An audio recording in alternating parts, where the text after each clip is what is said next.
নমস্কার, সনাতন ধর্মের অসীম সমুদ্রে আপনাদের স্বাগত। আমাদের চ্যানেল গীতার আলোতে আজ আমরা এমন এক যাত্রায় যাব যা আপনার জীবনের মোড় ধরিয়ে দিতে পারে। বন্ধুরা, আমরা সবাই জানি জীবন মানেই যুদ্ধ। কুরুক্ষেত্রের যুদ্ধ তো 18 দিনেই শেষ হয়ে গিয়েছিল, কিন্তু আমাদের জীবনের যুদ্ধ কি 18 দিনে শেষ হয়? হয় না। প্রতিদিন সকালে ঘুম থেকে ওঠার পর থেকে রাতে ঘুমানো পর্যন্ত আমরা প্রত্যেকেই এক একজন যোদ্ধা। কেউ লড়ছেন দারিদ্র্যের সাথে, কেউ লড়ছেন অসুস্থতার সাথে, কেউ বা নিজের মনের ভেতরের ডিপ্রেশনের সাথে। কখনো কি মনে হয় না, এত চেষ্টার পরেও কেন আমি সফল হতে পারছি না? কেন ভাগ্য বারবার আমার সাথে ছলনা করছে? মনে হয় যেন অদৃশ্য কোনো শক্তি আমাকে পেছনের দিকে টেনে ধরছে। তখন আমরা জ্যোতিষীর কাছে যাই, হাতে আংটি পরি বা মন্দিরে মাথা ঠুকি, কিন্তু উত্তর পাই না। আজ আমি আপনাদের বলবো, আপনার উত্তর বাইরে নয়, আপনার ভেতরেই আছে। আজ থেকে 5000 বছর আগে মহাভারতের কুরুক্ষেত্রে দাঁড়িয়ে মহর্ষি বেদব্যাস সঞ্জয়ের মাধ্যমে ধৃতরাষ্ট্রকে এবং আমাদের সমগ্র মানবজাতিকে সাফল্যের যে গোপন সূত্রটি দিয়েছিলেন, তা যদি আমরা বুঝতে পারি, তবে 30 মিনিট পর আপনি আর আগের মানুষটি থাকবেন না। আজকের ভিডিওতে আমরা জানব গীতার সেই এক শ্লোকী মহামন্ত্রের কথা, যা মাত্র 7 দিন পাঠ করলে আপনার অবচেতন মন এবং ভাগ্য দুই বদলে যেতে বাধ্য। ধৈর্য ধরে শেষ পর্যন্ত সঙ্গে থাকুন, কারণ এই জ্ঞান পুঁথিগত বিদ্যা নয়, এটি জীবন দর্শন। আসুন ফিরে যাই সেই দাপর যুগে। কুরুক্ষেত্রের যুদ্ধ তখন সমাপ্তির পথে। 18 অক্ষহীনী সেনার প্রায় সবাই নিহত। রক্তের নদী বয়ে গেছে কুরুক্ষেত্রে। হস্তিনাপুরের রাজপ্রাসাদে বসে আছেন অন্ধ রাজা ধৃতরাষ্ট্র। তিনি জন্মান্ধ ছিলেন ঠিকই, কিন্তু তার চেয়েও বড় অন্ধত্ব ছিল তার পুত্রমোহ। তিনি জানতেন তার ছেলেরা অধর্মের পথে আছে, তবুও তিনি তাদের থামাননি। যুদ্ধের 18 দিন ধরে তিনি সঞ্জয়ের মুখে ধারাবিবরণী শুনছিলেন। সঞ্জয়, যাকে মহর্ষি বেদব্যাস দিব্য দৃষ্টি দান করেছিলেন।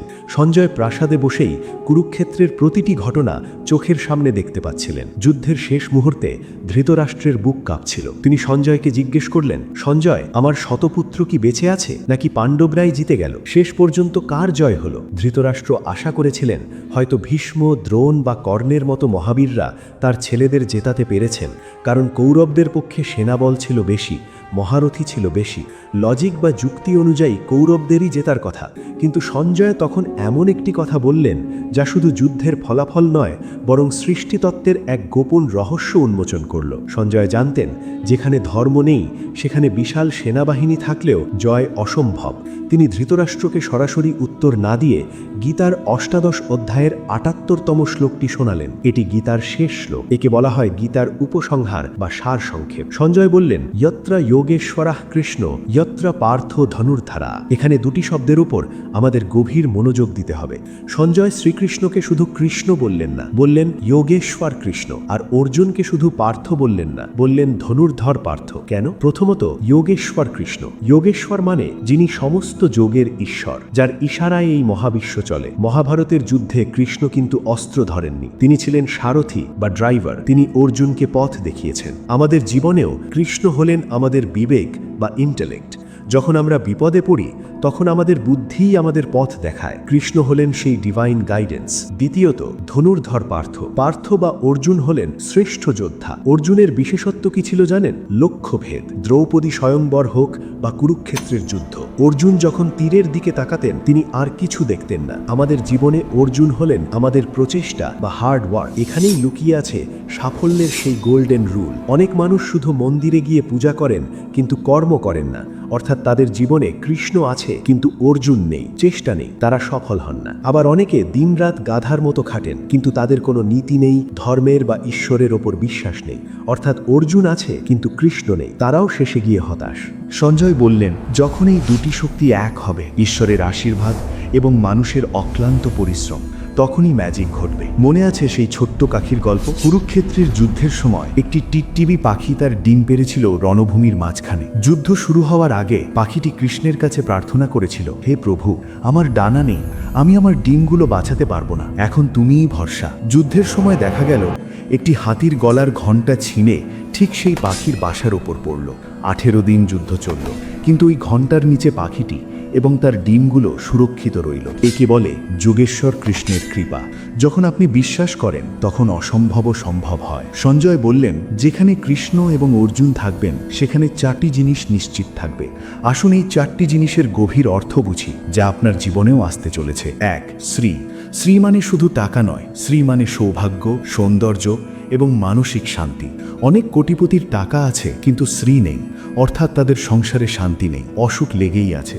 কিন্তু এই মন্ত্র জপ করলে আপনার জীবনে শ্রী আসবে। 2. বিজয়। এটি হলো শত্রুর উপর জয়। আপনার শত্রু কে? বাইরের মানুষ নয়। আপনার আসল শত্রু হলো আপনার অলসতা, আপনার ভয়, আপনার রাগ। এই মন্ত্র আপনাকে নিজের উপর বিজয় লাভ করতে শেখাবে। 3. ভূতি। ভূতি মানে ঐশ্বর্য বা প্রভাব। আপনি সমাজে সম্মান পাবেন, আপনার কথা সবাই শুনবে, আপনার ব্যক্তিত্বে এক আলাদা তেজ আসবে। 4. ধ্রুব নীতি। ধ্রুব মানে যা অচল, যা নড়ে না। নীতি মানে ন্যায়, অর্থাৎ আপনি যা পাবেন তা সৎ পথে পাবেন। অসৎ পথে আসা টাকা যেমন দ্রুত আসে তেমনি দ্রুত চলেও যায়, কিন্তু ঈশ্বরের পথে যে সাফল্য আসে তা স্থায়ী হয়। এতক্ষণ আমরা তত্ত্ব কথা শুনলাম, এখন আসবো ব্যবহারিক প্রয়োগে। আপনি কিভাবে এই শক্তিকে নিজের জীবনে অ্যাক্টিভেট করবেন। আমি আপনাদের একটি 7 দিনের ভাগ্য পরিবর্তন সাধনার কথা বলছি, খুব মন দিয়ে শুনুন। আগামী 7 দিন আপনাকে এই নিয়মগুলো মানতে হবে। সময়: প্রতিদিন ব্রহ্ম মুহূর্তে, ভোর 4টে থেকে 5টার মধ্যে অথবা রাতে ঘুমানোর ঠিক আগে। আসুন: পূর্ব বা উত্তর দিকে মুখ করে বসুন। সংকল্প: প্রথম দিন হাতে একটু জল ও ফুল নিয়ে সংকল্প করুন, হে যোগেশ্বর কৃষ্ণ, আমি আমার জীবনের সমস্ত ভার তোমাকে দিলাম, তুমি আমার সারথি হও। জপ: এরপর এই শ্লোকটি 108 বার জপ করতে পারলে সবচেয়ে ভালো। যদি তা সম্ভব না হয় তবে অন্তত 11 বার গভীর বিশ্বাসের সাথে পাঠ করুন। জপ করার সময় চোখ বন্ধ করে ভাবুন আপনার বুকের মাঝখানে অর্জুনের মতো সাহস এবং মাথায় কৃষ্ণের মতো জ্ঞান প্রবেশ করছে। ভাবুন আপনার সমস্যাগুলো কালো ধোঁয়ার মতো শরীর থেকে বেরিয়ে যাচ্ছে। এই 7 দিন চেষ্টা করবেন সাত্ত্বিক আহার করতে এবং কারো নিন্দা বা সমালোচনা না করার, কারণ নেতিবাচক কথা আপনার এনার্জি কমিয়ে দেয়। বন্ধুরা, ভিডিওর শেষে একটি কথা বলি। দুর্যোধনও জানতেন ধর্ম কি, কিন্তু তিনি তা পালন করেননি। আর অর্জুন জানতেন না কিভাবে যুদ্ধ জিতবেন, কিন্তু তিনি কৃষ্ণের ওপর বিশ্বাস হারিয়ে ফেলেননি। আপনার জীবনে আজ যাই চলুক, ঋণ, মামলা, বিচ্ছেদ বা বেকারত্ব, মনে রাখবেন এটা আপনার গল্পের শেষ অধ্যায় নয়। গীতার এই শেষ শ্লোকটি আসলে আপনার নতুন জীবনের শুরুর শ্লোক। আজ থেকে নিজেকে একা ভাবা বন্ধ করুন। আয়নার সামনে দাঁড়িয়ে বলুন, আমার সাথে যোগেশ্বর কৃষ্ণ আছেন, আমার বিজয় নিশ্চিত। এই 30 মিনিটের আলোচনা যদি আপনার মনের ভেতর একটুও আলোর শিখা জ্বালিয়ে থাকে, তাহলে আমি নিজেকে ধন্য মনে করব। আপনারা কে কে আজ থেকে এই সাধনা শুরু করছেন কমেন্ট বক্সে লিখুন, আমি প্রস্তুত বা জয় শ্রীকৃষ্ণ। ভিডিওটি আপনার সেই বন্ধু বা আত্মীয়কে পাঠান যিনি এখন খুব খারাপ সময়ের মধ্যে দিয়ে যাচ্ছেন। আপনার একটি শেয়ার হয়তো তাকে নতুন জীবন দিতে পারে। গীতার আলো সব সময় আপনাদের সাথে আছে। দেখা হবে আগামী ভিডিওতে, যেখানে আমরা আলোচনা করব মৃত্যুর ঠিক পর আত্মার সাথে কি কি ঘটে। ভালো থাকুন, সৎ পথে থাকুন। হরে কৃষ্ণা।